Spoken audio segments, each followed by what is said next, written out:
How to see all answers in Google Forms. Hello everyone, welcome to this channel. I'm Emily and I'm here to help you out today. So without any delay, let's get started. So first what you need to do is open up your Google Drive from which you have sent the Google form. So just tap on Google Drive and then here you can see the form that you have sent. So just select on that. Now, as you select on the Google form with the questions that you have sent to other people, what you can see is the three options you have.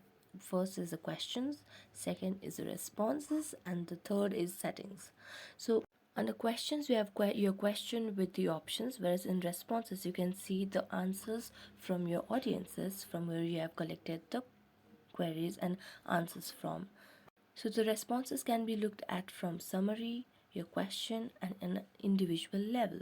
So you can see at individual level, you can see the responses of each candidate, whereas in summary, you can see the average responses from the respondents. And there you go. Thank you so much for watching this video. If you enjoyed it, don't forget to like, subscribe, and hit the bell notification for more updates. That's it for today, and see you next time.